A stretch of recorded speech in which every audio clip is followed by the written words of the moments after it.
ओम नमो नारायण। ओम नमो भगवते वासुदेवाय। माना जाता है कि भगवान विष्णु जब चारों धामों पर बसे अपने धामों की यात्रा पर जाते हैं तो हिमालय की ऊंची चोटियों पर बने अपने धाम बद्रीनाथ में स्नान करते हैं। पश्चिम में गुजरात के द्वारिका में वस्त्र पहनते हैं और दक्षिण में रामेश्वर में विश्राम करते हैं। द्वापर के बाद भगवान कृष्ण पुरी में निवास करने लगे और बन गए जग के नाथ अर्थात जगन्नाथ। पुरी का जगन्नाथ धाम चार धामों में से एक है। यहाँ भगवान जगन्नाथ बड़े भाई बलभद्र और बहन सुभद्रा के साथ विराजते हैं। हिंदुओं की प्राचीन और पवित्र 7 नगरियों में से पुरी उड़ीसा राज्य के समुद्री तट पर बसा है। जगन्नाथ मंदिर विष्णु के 8वें अवतार श्री कृष्ण को समर्पित है। भारत के पूर्व में बंगाल की खाड़ी के पूर्वी छोर पर बसी पवित्र नगरी पुरी उड़ीसा की राजधानी भुवनेश्वर से थोड़ी दूरी पर है। आज का उड़ीसा प्राचीन काल में उत्कल प्रदेश के नाम से जाना जाता था। यहाँ देश की समृद्ध बंदरगाहें थी जहाँ जावा, सुमात्रा, इंडोनेशिया, थाईलैंड और अन्य कई देशों का इन्हीं बंदरगाहों के रास्ते व्यापार होता था। पुराणों में इसे धरती का बैकुंठ कहा गया है। यह भगवान विष्णु के चारों धामों में से एक है। इसे श्री क्षेत्र, श्री पुरुषोत्तम क्षेत्र, शाक क्षेत्र, नीलांचल, नीलगिरी और श्री जगन्नाथ पुरी भी कहते हैं। यहाँ लक्ष्मीपति विष्णु ने तरह तरह की किलाएं की थीं। ब्रह्म और स्कंद पुराण के अनुसार यहाँ भगवान विष्णु नील माधव के रूप में अवतरित हुए और सबर जनजाति के परम पूज्य देवता बन गए। सबर जनजाति के देवता होने के कारण यहाँ भगवान जगन्नाथ का रूप कबीलाई देवताओं की तरह है। पहले कबीले के लोग अपने देवताओं की मूर्तियों को कष्ट से बनाते थे। जगन्नाथ मंदिर में सबर जनजाति के पूर्वजों के अलावा ब्राह्मण पुजारी भी हैं। ज्येष्ठ पूर्णिमा से आषाढ़ पूर्णिमा तक सबर जाति के दैतापति जगन्नाथ जी की सारी रीतियां करते हैं। पुराणों के अनुसार नीलगिरी में पुरुषोत्तम हरि की पूजा की जाती है। पुरुषोत्तम हरि को यहाँ भगवान राम का रूप माना जाता है। सबसे प्राचीन मत्स्य पुराण में लिखा है कि पुरुषोत्तम क्षेत्र की देवी विल्मा है और यहाँ उनकी पूजा होती है। रामायण के उत्तराखंड के अनुसार भगवान राम ने रावण के भाई विभीषण को अपने इष्टवाकु वंश के कुल देवता भगवान जगन्नाथ की आराधना करने को कहा। आज भी पुरी के श्री मंदिर में विभीषण वंदापना की परंपरा कायम है। स्कंद पुराण में पुरी धाम का भौगोलिक वर्णन मिलता है। स्कंद पुराण के अनुसार पुरी एक दक्षिणवर्ती शंख की तरह है और यह 5 कोस यानी 16 किलोमीटर क्षेत्र में फैला है। माना जाता है कि इसका लगभग 2 कोस क्षेत्र बंगाल की खाड़ी में डूब चुका है। इसका उदर है समुद्र की सुनहरी रेत जिसे महोदधि का पवित्र जल धोता रहता है। सिर वाला क्षेत्र पश्चिम देश में है जिसकी रक्षा महादेव करते हैं। शंख के दूसरे घेरे में शिव का दूसरा रूप ब्रह्म कपाल मोचन विराजमान है। माना जाता है कि भगवान ब्रह्मा का एक सिर महादेव की हथेली से चिपक गया था और वो यहीं आकर गिरा था।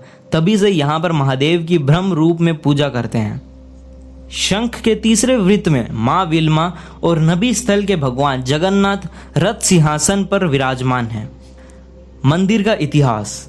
इस मंदिर का सबसे पहला प्रमाण महाभारत के वन पर्व में मिलता है। कहा जाता है कि सबसे पहले सबर आदिवासी विश्ववसु ने नील माधव के रूप में इनकी पूजा की थी। आज भी पुरी के मंदिरों में जिन्हें दैतापति के नाम से जाना जाता है। राजा इंद्रद्युम्न ने बनवाया था यह मंदिर। राजा इंद्रद्युम्न मालवा का राजा था जिसके पिता का नाम भारत और माता का नाम सुमति था। राजा इंद्रद्युम्न को सपने में हुए थे जगन्नाथ के दर्शन। कई ग्रंथों में राजा इंद्रद्युम्न और उनके यज्ञ के बारे में विस्तार से लिखा है। उन्होंने यहाँ कई विशाल यज्ञ किए और एक सरोवर बनवाया। एक रात भगवान विष्णु ने उनको सपने में दर्शन दिए और कहा, नीलांचल पर्वत की एक गुफा में मेरी एक मूर्ति है, उसे नील माधव कहते हैं। तुम एक मंदिर बनवाकर उसमें मेरी यह मूर्ति स्थापित कर दो। राजा ने अपने सेवकों को नीलांचल पर्वत की खोज में भेजा। उसमें से एक था ब्राह्मण विद्यापति। विद्यापति ने सुन रखा था कि सबर कबीले के लोग नील माधव की पूजा करते हैं और उन्होंने अपने देवता की इस मूर्ति को नीलांचल पर्वत की गुफा में छुपा रखा है। वह यह भी जानता था कि सबर कबीले का मुखिया विश्ववसु नील माधव का उपासक है और उसी ने मूर्ति को गुफा में छुपा रखा है। चतुर विद्यापति ने मुखिया की बेटी से विवाह कर लिया। आखिर में अपनी पत्नी के जरिए नील माधव की गुफा तक पहुंचने में सफल हो गया। उसने मूर्ति को चुरा लिया और राजा को ले जाकर दे दी। विश्ववसु अपने आराध्य देव की मूर्ति चोरी होने से बहुत दुखी हुआ। अपने भक्त के दुख से भगवान भी दुखी हो गए। भगवान गुफा में लौट गए, लेकिन साथ ही राजा इंद्रद्युम्न से वादा किया कि वो एक दिन उनके पास जरूर लौटेंगे, बशर्ते कि वो एक दिन उनके लिए विशाल मंदिर बनवा दें। राजा ने मंदिर बनवा दिया और भगवान विष्णु से मंदिर में विराजमान होने के लिए कहा। भगवान ने कहा कि तुम मेरी मूर्ति बनाने के लिए समुद्र में तैर रहा पेड़ का बड़ा टुकड़ा उठाकर लाओ, जो द्वारिका के समुद्र में तैरकर पूरी आ रहा है। राजा के सेवकों ने उस पेड़ के टुकड़े को तो ढूंढ लिया, लेकिन सब लोग मिलकर भी उस पेड़ को नहीं उठा पाए।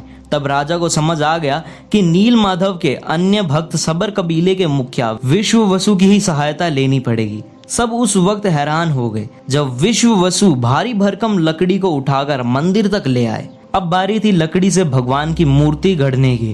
राजा के कारीगरों ने लाख कोशिश कर ली, लेकिन कोई भी लकड़ी में एक छेनी तक भी नहीं लगा सका। तब तीनों लोक के कुशल कारीगर भगवान विश्वकर्मा एक बूढ़े व्यक्ति का रूप धरकर आए। उन्होंने राजा को कहा कि वे नील माधव की मूर्ति बना सकते हैं, लेकिन साथ ही उन्होंने अपनी शर्त भी रखी कि वे 21 दिन में मूर्ति बनाएंगे और अकेले में बनाएंगे, कोई उनको बनाते हुए नहीं देख सकता। उनकी शर्त मान ली गई। लोगों को आरी, छेनी, हथौड़ी की आवाजें आती रही। राजा इंद्रद्युम्न की रानी गुंडीचा अपने को रोक नहीं पाई। वह दरवाजे के पास गई तो उसे कोई आवाज सुनाई नहीं दी। वह घबरा गई, उसे लगा बूढ़ा कारीगर मर गया है। उसने राजा को इसकी सूचना दी। अंदर से कोई आवाज सुनाई नहीं दे रही थी, तो राजा को भी ऐसा ही लगा। सभी शर्तों और चेतावनियों को दरकिनार करते हुए राजा ने कमरे का दरवाजा खोलने का आदेश दिया। जैसे ही कमरा खोला गया तो बूढ़ा व्यक्ति गायब था और उसमें 3 अधूरी मूर्तियां पड़ी मिली। भगवान नील माधव और उनके भाई के छोटे छोटे हाथ बने थे, लेकिन उनकी टांगे नहीं, जबकि सुभद्रा के हाथ पांव बनाए ही नहीं गए थे। राजा ने इसे भगवान की इच्छा मानकर इन्हीं अधूरी मूर्तियों को स्थापित कर दिया।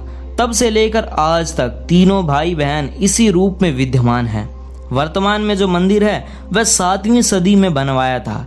हालांकि इस मंदिर का निर्माण ईसा पूर्व 2 में भी हुआ था। यहाँ स्थित मंदिर 3 बार टूट चुका है। 1174 ईस्वी में ओडिशा शासक अनंग भीमदेव ने इसका जीर्णोद्धार करवाया था।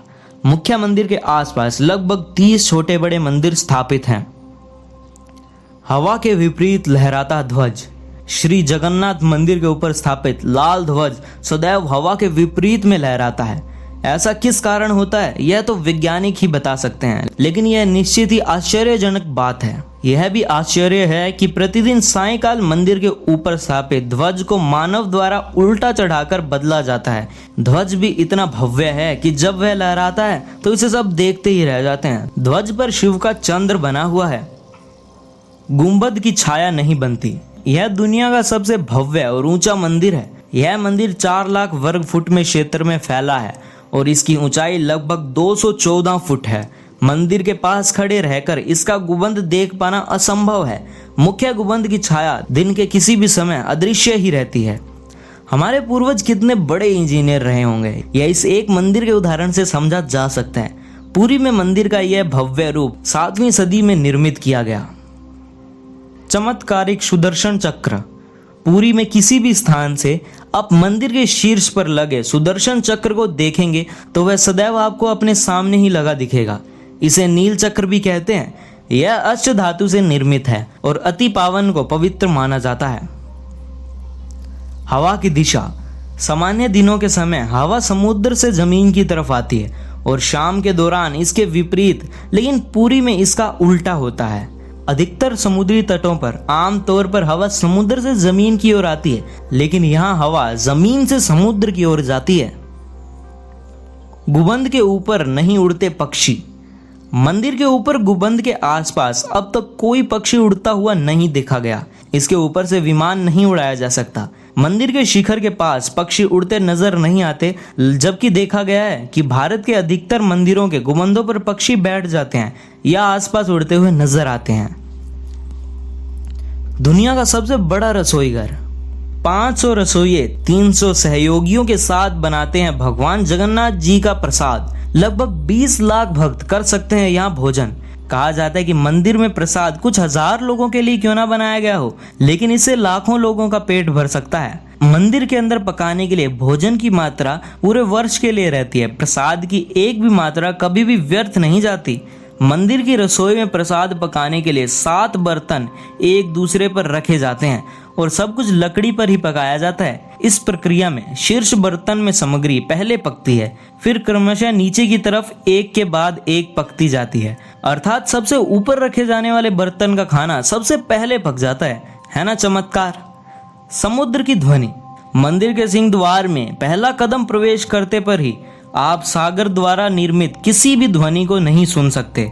आप एक ही कदम को पार करें तब आप इसे सुन सकते हैं। इसे शाम को स्पष्ट रूप में अनुभव किया जा सकता है। इसी तरह मंदिर के बाहर स्वर्ग द्वार है, जहां पर मोक्ष प्राप्ति के लिए शव जलाए जाते हैं, लेकिन जब आप मंदिर से बाहर निकलेंगे तभी आपको लाशों के जलने की गंध महसूस होगी। रूप बदलती मूर्ति। यहाँ श्री कृष्ण को जगन्नाथ कहते हैं। जगन्नाथ के साथ उनके भाई बलभद्र और बहन सुभद्रा विराजमान हैं। तीनों की ये मूर्तियां काष्ठ की बनी हुई हैं। यहाँ प्रत्येक 12 साल में एक बार होता है प्रतिमा का नव कलेवर। मूर्तियां नई जरूर बनाई जाती है, लेकिन आकार और रूप वही रहता है। कहा जाता है कि उन मूर्तियों की पूजा नहीं होती, केवल दर्शनार्थ रखी गई हैं। विश्व की सबसे बड़ी रथ यात्रा। आषाढ़ माह में भगवान रथ पर सवार होकर अपनी मौसी रानी गुंडीचा के घर जाते हैं। यह रथ यात्रा 5 किलोमीटर में फैले पुरुषोत्तम क्षेत्र में ही होती है। रानी गुंडीचा भगवान जगन्नाथ के परम भक्त राजा इंद्रद्युम्न की पत्नी थी, इसलिए रानी को भगवान जगन्नाथ की मौसी कहा जाता है। अपनी मौसी के घर भगवान 8 दिन रहते हैं। आषाढ़ शुक्ल दशमी को वापसी की यात्रा होती है। भगवान जगन्नाथ का रथ नंदी घोष है, देवी सुभद्रा का रथ दर्पदलन है और भाई बलभद्र का रथ तलध्वज है। पुरी के गजपति महाराज सोने की झाड़ू बुहारते हैं, जिसे छेरा पैररन कहते हैं। हनुमान जी करते हैं जगन्नाथ की समुद्र में रक्षा। माना जाता है कि 3 बार समुद्र ने जगन्नाथ के मंदिर को तोड़ दिया था। कहते हैं कि महाप्रभु जगन्नाथ ने वीर मारुति हनुमान जी को यहाँ समुद्र को नियंत्रित करने हेतु नियुक्त किया था, परंतु जब तक हनुमान जी भी जगन्नाथ, बलभद्र और सुभद्रा के दर्शन का लोभ स्वर्ण नहीं कर पाते थे। वे प्रभु के दर्शन के लिए नगर में प्रवेश कर जाते थे। ऐसे में समुद्र भी उनके पीछे नगर में प्रवेश कर जाता था। केसरी नंदन हनुमान जी की इस आदत से परेशान होकर जगन्नाथ महाप्रभु ने हनुमान जी को यहाँ स्वर्ण भेड़ी से आबद्ध कर दिया। यहाँ जगन्नाथपुरी में ही सागर तट पर बेदी हनुमान जी का प्राचीन एवं प्रसिद्ध मंदिर है। भक्त लोग बेड़ी में जड़े हनुमान जी के दर्शन करने के लिए आते हैं। अब अंत में आपको बताते हैं मंदिर के बारे में कुछ अज्ञात बातें। महान सिख सम्राट महाराजा रणजीत सिंह ने इस मंदिर को प्रचुर मात्रा में स्वर्ण दान किया था, जो कि उनके द्वारा स्वर्ण मंदिर अमृतसर को दिए गए स्वर्ण से कहीं अधिक था। 5 पांडव भी अज्ञातवास के दौरान भगवान जगन्नाथ के दर्शन करने आए थे। श्री मंदिर के अंदर पांडवों का स्थान अब भी मौजूद है। भगवान जगन्नाथ जब चंदन यात्रा करते हैं तो 5 पांडव उनके साथ नरेंद्र सरोवर जाते हैं। कहते हैं कि ईसा मसीह सिक्ल रूट से होते हुए जब कश्मीर आए थे, तब पुनः बैथलेहम जाते वक्त उन्होंने भगवान जगन्नाथ के दर्शन किए थे। 9वीं शताब्दी में आदि शंकराचार्य ने भी यहाँ की यात्रा की थी और यहाँ पर उन्होंने 4 मठों में से एक गोवर्धन मठ की स्थापना की थी। इस मंदिर में गैर भारतीय धर्म के लोगों का प्रवेश प्रतिबंधित है। माना जाता है कि ये प्रतिबंध कई विदेशियों द्वारा मंदिर और निकटवर्ती क्षेत्रों में घुसपैठ और हमले के कारण लगाए गए हैं। पूर्व में मंदिर को क्षति पहुंचाने के प्रयास किए जाते रहे हैं।